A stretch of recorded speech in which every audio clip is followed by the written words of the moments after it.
Halo Bapak Ibu calon guru penggerak, salam dan bahagia selalu. Perkenalkan, saya Tri Saputra Alexander, calon guru penggerak angkatan ke-8 dari SMA Diakonia Pluit.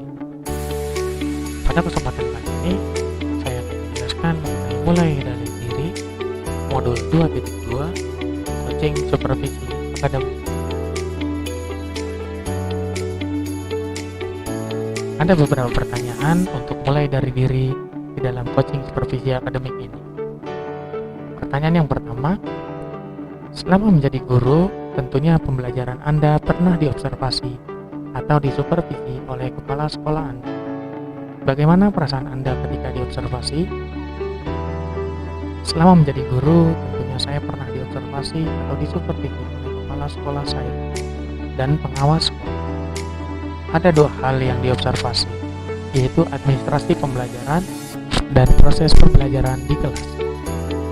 Perasaan saya selama saya diobservasi, kedua hal tersebut awalnya saya merasa cemas, minder, dan khawatir karena merasa belum bekerja secara maksimal dalam penyusunan administrasi pembelajaran maupun dalam proses pembelajaran. Ceritakan pengalaman Anda saat observasi dan pasca kegiatan observasi tersebut. Yang pertama, pengalaman saat diobservasi, tentunya saya merasa gugup. Perasaan tersebut hadir dalam pikiran saya karena menganggap pembelajaran yang saya berikan belum maksimal kepada siswa. Begitupun administrasi pembelajaran yang saya berikan, saya khawatir masih ada kekurangan dari apa yang sudah saya berikan. Pengalaman pasca observasi, saya mendapat banyak masukan yang positif dari kepala sekolah. Masukan tersebut saya jadikan sebagai bahan evaluasi diri, sehingga perlahan-lahan mampu memperbaiki kekurangan yang saya miliki dalam proses pembelajaran dan bisa lebih baik dalam mengajar dalam kelas. Menurut Anda, bagaimanakah proses supervisi akademik yang ideal yang dapat membantu diri Anda berkembang menjadi seorang pendidik? Menurut saya, seorang supervisor bisa menjadi emong dan teladan sehingga bisa menjadi relasi yang baik bagi pendidik. Supervisor hendaknya menyampaikan dengan jujur keadaan sebenarnya yang ditemukan di dalam proses supervisi kepada pendidik. Supervisor juga harus melakukan supervisi secara demokratis dengan menghargai pendapat guru dan memberikan kesempatan kepada guru untuk menyampaikan gagasan. Sebagai pendidik yang disupervisi, hendaknya dengan senang hati menerima masukan dan tanggapan yang diberikan oleh supervisor sehingga dapat digunakan nantinya sebagai bahan perbaikan di masa yang akan datang. Selain itu, dalam melaksanakan supervisi, seorang supervisor harus memperhatikan prinsip-prinsip sebagai berikut.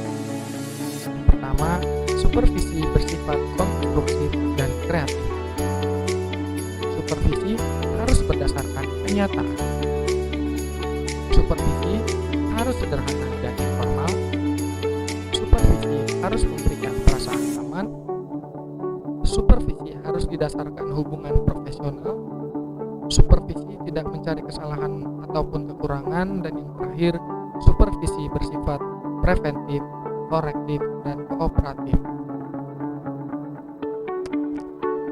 Pertanyaan yang keempat, menurut Anda, jika Anda saat ini menjadi seorang kepala sekolah yang perlu melakukan supervisi, di mana posisi Anda terkait dengan gambaran ideal di atas dari skala 1 sampai dengan 10? Situasi belum ideal 1 dan situasi idealnya 10.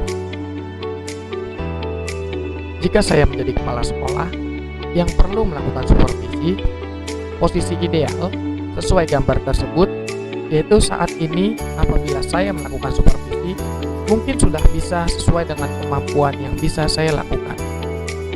Akan tetapi, untuk mengukur potensi yang saya miliki, saya tidak dapat mengukur berapa skala kualitas pada diri saya.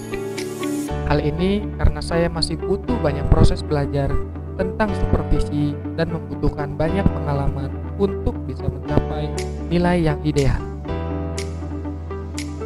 Pertanyaan yang kelima, aspek apa sajakah yang Anda perlukan untuk dapat mencapai situasi yang ideal? Yang pertama, tentunya saya butuh pemahaman. Saya harus benar-benar memahami materi-materi yang berhubungan dengan supervisi. Materi tentang prinsip-prinsip supervisi, serta langkah-langkah dalam melakukan supervisi yang baik dan ideal. Yang kedua, referensi. Saya membutuhkan contoh atau teladan yang bisa dijadikan panutan sebagai seorang supervisor. Referensi tersebut bisa diperoleh dari belajar melalui internet dan secara langsung bersama supervisor yang sudah berpengalaman.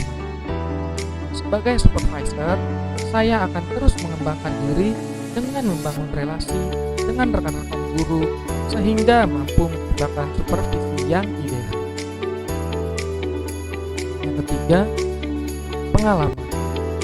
Pengalaman yang diperoleh melalui praktik supervisi di lapangan dapat dijadikan sebagai bahan refleksi untuk memperbaiki proses supervisi di masa datang. Apa saja harapan yang ingin Anda lihat pada diri Anda sebagai seorang pendidik setelah mempelajari modul ini?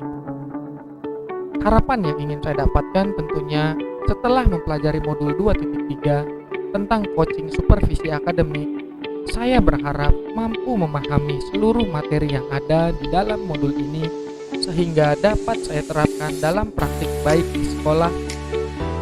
Selain itu, saya juga berharap dapat berkolaborasi bersama rekan-rekan sejawat di sekolah maupun di komunitas praktisi untuk menjalankan semua proses dari hasil supervisi sehingga mampu mencapai tujuan bersama.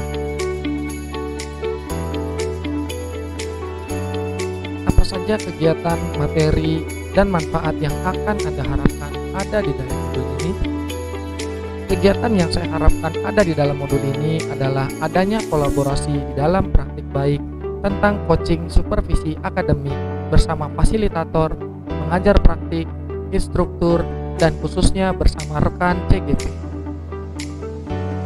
Lalu materi yang saya harapkan ada di dalam modul ini yaitu materi yang sesuai dengan kompetensi dan tujuan pembelajaran yang diharapkan setelah selesai mempelajari modul ini. Dan yang terakhir, manfaat yang saya harapkan ada di dalam modul ini yaitu saya mampu menguasai seluruh isi materi yang ada di dalam modul ini sehingga saya dapat terapkan dengan baik di instansi tempat saya bekerja.